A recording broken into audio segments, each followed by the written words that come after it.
Pretty much everybody who's been in the reptile hobby for any length of time has experienced at least one or two situations where somebody who is more experienced than them in the hobby looked down on them, treated them disrespectfully, they were negative, they were rude. Pretty much they had some negative experience with somebody who had been in the hobby for a couple years to a decade longer than them, specifically because they were new. And I think that this concept, the idea of new people coming into the hobby and ruining it, I think it's ultimately a detriment to the hobby overall. But even though I think that it's ultimately a detriment, I do think that there are some behaviors that new people in the reptile hobby do that cause issues with those who are more experienced. And on the flip side, I think that there are some issues that more experienced people do that push people away from the hobby and ultimately make it harder for everybody to succeed in the future. One of the things that I notice a lot is that people assume that whatever part of the reptile hobby that they are in, like for us, really we are most involved in the ball python breeding part of the reptile hobby. People assume that whatever part of the hobby that they are in, it's the same for everybody else, and that everyone else in the reptile hobby is into the exact same type of thing that they are. And I don't think that this is true, and I think that this actually causes a lot of issues. Now, I'm going to start with supporters because I think that this is actually the smallest group of all of them, and supporters are people who don't necessarily own animals themselves. They may, but the main way that they contribute to the ball python or reptile hobby overall is in some kind of supporting role. So I think that photographers or videographers, the way that they interact with the hobby primarily by making YouTube videos or Instagram posts, I think that this is a completely valid form of the reptile hobby, and you see this all the time. I actually think that these people are probably the most influential on growing the hobby.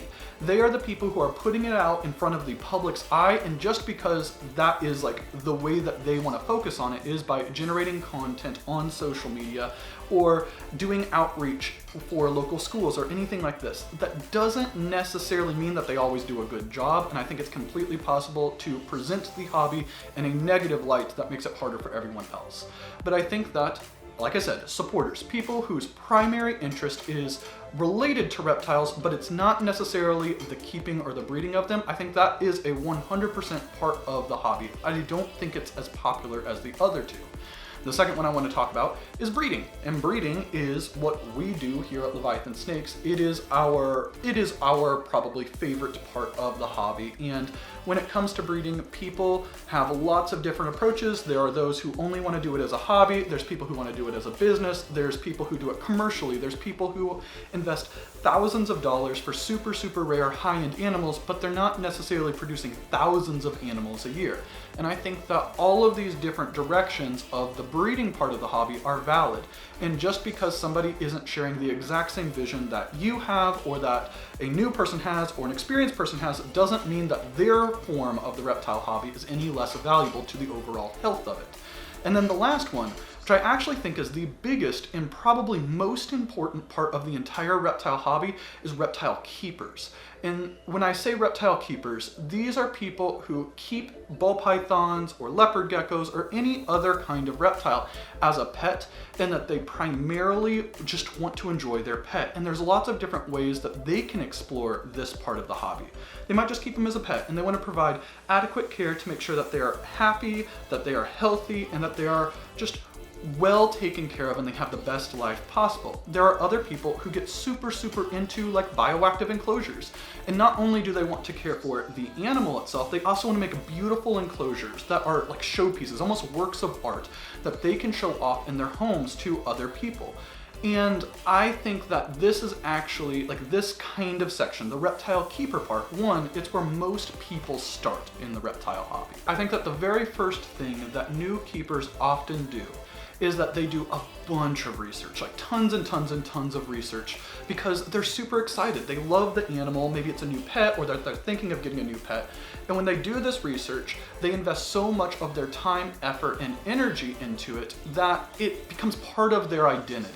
And I think that when they realize that other people may not agree with everything that they believe because of all of the research that they've done, they can get defensive. And I think that this is where you see a lot on Facebook, where there is people who have certain beliefs about keeping reptiles, and as other people disagree with them, or that they want to keep them in different ways, or that they have different goals, they assume that the other, whoever it is, it doesn't necessarily matter, is wrong, and that they don't love that they're reptiles. They don't care about them as much as whoever the person's kind of like taking the stance of it is.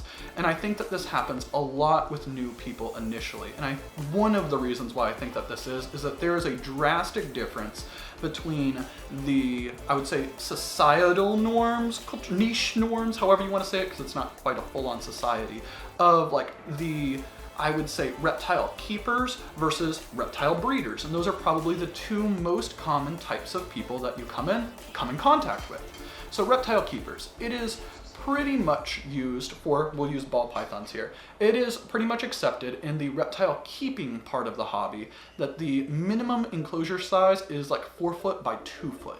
And this is massive. And I think that breeders, like ourselves, we don't agree with that. And that there is a difference of opinion. It doesn't mean that one is right or wrong, but that there's different emphasis put on different parts of the animal. For example, reptile keepers, they want to make sure that the animal has everything that they possibly could want, even if they don't want it. They want them to have the option of this. And this comes in with lots and lots of space, climbing opportunities, beautiful foliage, things like this. And it doesn't necessarily make it bad or better than a system like this, where this system, a rack system, specifically a ARS 7030, it is designed to make ball pythons specifically feel so secure that they are going to be able to feed well, they're going to be able to breed well, that they are going to live happy, healthy lives because they're not going to have to worry about fluctuating temperatures or humidity problems that can be an issue with some of the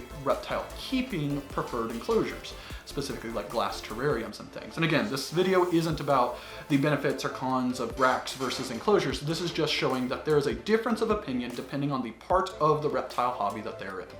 And I think that that difference of opinion, somebody new who comes in and that they want to go completely bioactive for all of their pets, and that they get beautiful 4 by 2 by 2 PVC enclosures, they get everything that they believe that they need in order to make sure that their animal has the best life possible. They see somebody like us with a rack system and they assume that we don't love our animals.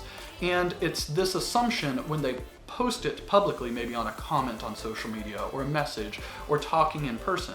It is this assumption, this negative connotation that is immediately done by some new people in the hobby that turns off people who are more experienced than them. Because let's say that you've been breeding ball pythons for 10 years and you have somebody who bought a ball python 3 months ago, has done a bunch of research, and that everything that they've looked up says that you need bioactive. Bioactive takes the best care of them. And somebody who has 3 months of experience is telling somebody with a decade worth of experience that they don't know what they're doing. And this is where I think that one of the issues that new people have, not everybody, but it is something that is common to the reptile hobby. And it's essentially that there is a miscommunication. The reptile keeper, who might be new to the hobby, is viewing the reptile hobby only through the lens of reptile keeping. And the reptile breeder, in this case, they might have more experience, they are only viewing the lens through reptile breeding. And I think that it's not a either or, it's a false dichotomy. If you look at it, it has to be one way or it has to be the other.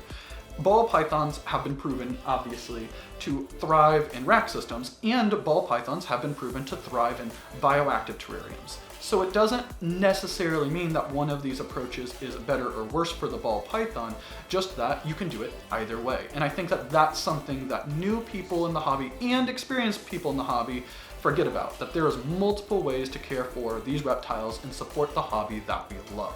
The second thing that I think happens a lot, and this is not due to maliciousness, it is inexperience / maybe ignorance of how the entire ball python or reptile hobby kind of operates. And that is breaking social norms within a given niche of the hobby. So the example that I want to give, and I know I keep coming back to enclosures, but it's probably the easiest way to illustrate all of these differences because everybody's gone through it. a brand new, let's say, ball python breeder in this situation. They've done a bunch of research about breeding, and that one of the pieces of research that they've done is that breeders realistically need to use rack systems over other types of enclosures. And there's lots of different reasons on it, but again, this isn't an enclosure video, this is just illustrating a point on how the hobby operates. So this person buys a rack system. Doesn't necessarily matter what it is. And then they go to another part of the hobby. Maybe it's a Facebook group that is primarily geared towards reptile keeping. And they post a picture of their setup.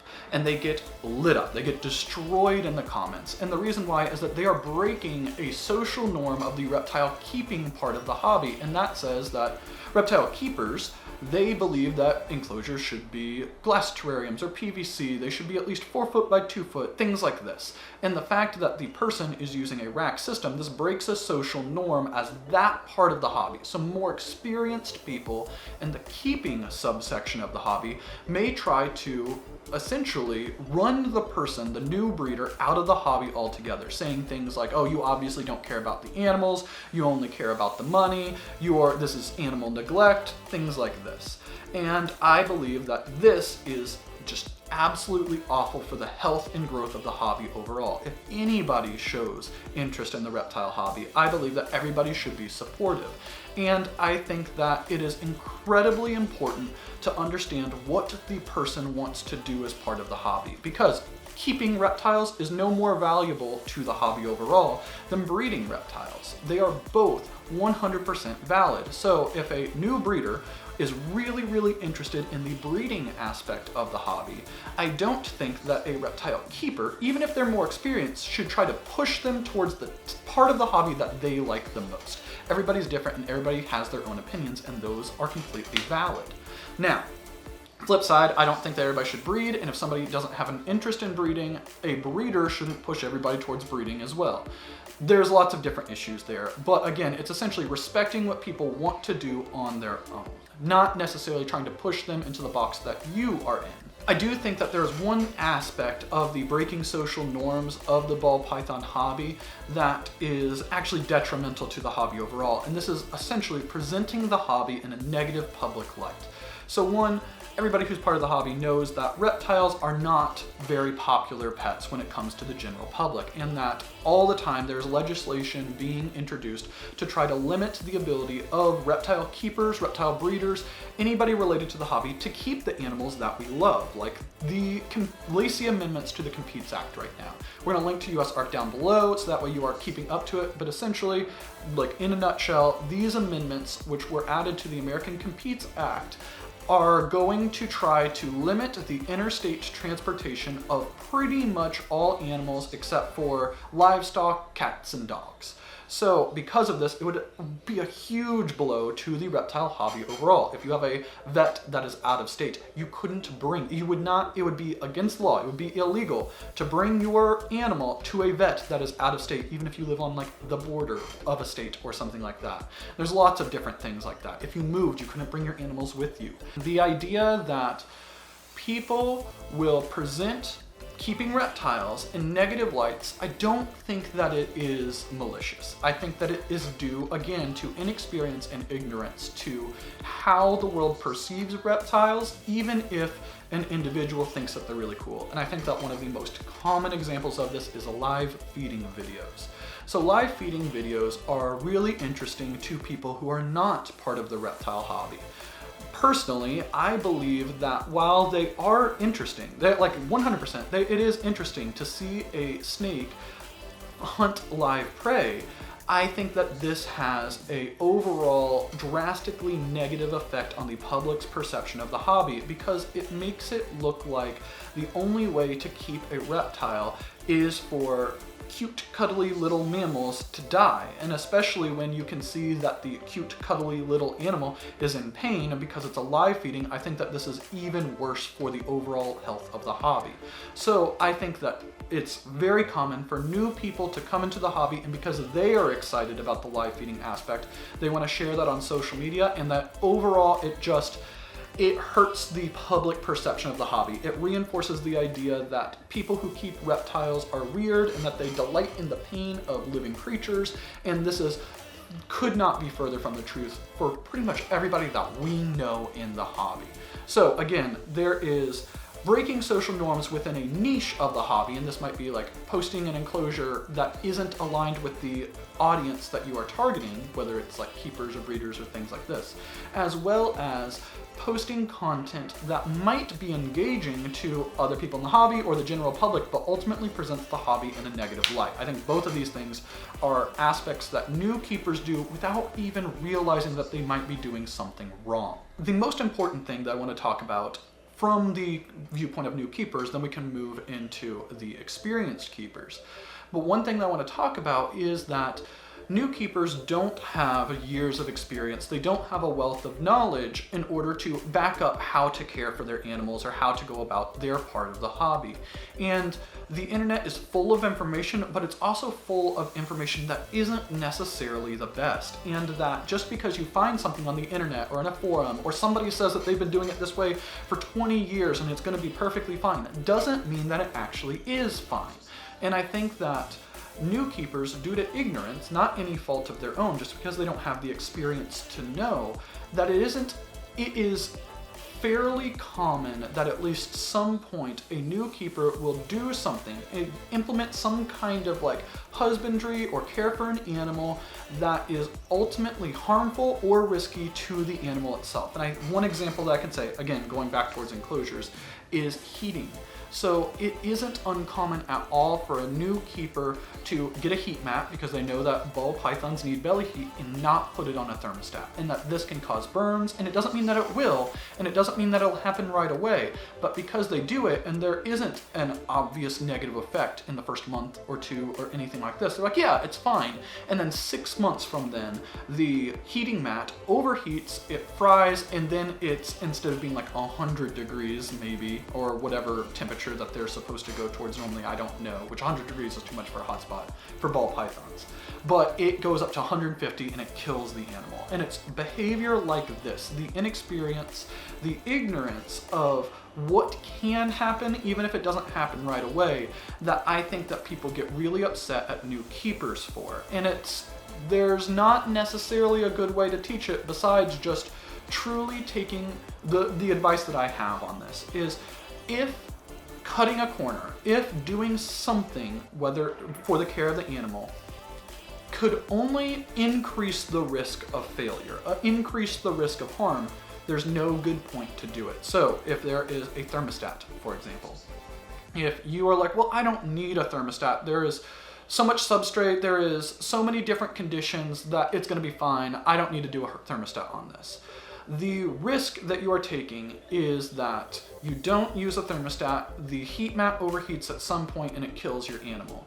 And if you used a thermostat, yes, it does cost a little bit more money, but you eliminate or you mitigate that risk. And because the outcome is only in favor of the animal, I think that that's what always should be done. If the possible outcome can improve the conditions or quality of life or health of an animal, people should at least attempt to do it. So that is probably one of the aspects of new keepers that does cause a lot of issue with people who are more experienced in them. That said, there are things that more experienced keepers do or more experienced breeders do that is 100% detrimental to the hobby. And I think that the most common one is gatekeeping. So gatekeeping is essentially saying that you are not allowed in this area, this section of the hobby, because of whatever criteria that the gatekeeper puts in place. And the problem with gatekeeping is that it is ultimately trying to make the hobby smaller and smaller and smaller. And one of the most common pieces of like gatekeeping that you see from experienced breeders is that if you haven't been in the hobby for 5, 6, 10 years, you shouldn't have a right to be posting about the hobby. You shouldn't be promoting it on social media. You shouldn't be talking about it because in their mind, they don't have enough experience to be talking about it, so their opinion isn't valid.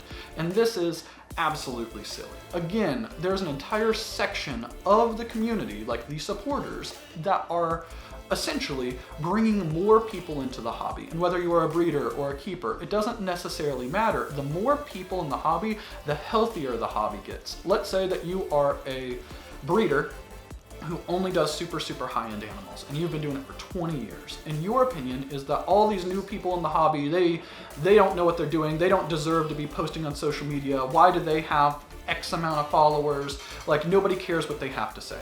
This is incredibly short-sighted, because those new people who get into the hobby and them posting content, them talking about the hobby, hyping it up, it is increasing awareness, it is increasing attention towards the hobby, and if more people get into the hobby, that means there is a bigger market. And even if you've been only breeding super, super high-end ball pythons and none of those people are going to buy from you, they are going to provide a bigger market for the mid-tier breeders. And if the mid-tier breeders are more successful, then they are going to have more money to buy the high-end animals.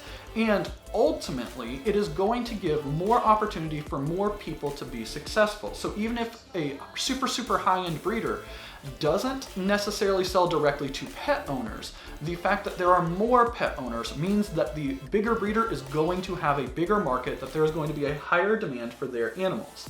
It is incredibly common in the ball python hobby for people to get into the hobby, produce a clutch, maybe produce clutches throughout their whole first season, second season, even into their third season, and then get out. And I truly believe that the reason why most people get out of the hobby is because they have a hard time selling their animals. And if the hobby itself, the entire hobby, you are having people at the top in terms of like investment, discouraging people from joining the hobby, it is only going to make it more likely that those smaller breeders, those newer breeders who might be mid-tier, that they won't be able to be financially successful, they won't be able to sell the animals that they have, and ultimately they get out. And if enough of them get out, there's not going to be a market for the high-end animals, and it will ultimately affect the high-end breeders too. So I think that everyone in the hobby, period, it doesn't matter what stage you are at, should always be promoting and welcoming new people to join it. And if there is behavior that you don't necessarily agree with, talk to them. Just talk to them in a polite, open, warm, welcoming way why their behavior may be presenting the hobby in a negative light. I know that this video has been pretty negative, and I don't like doing negative videos. I don't mean to like complain or rant or anything like that.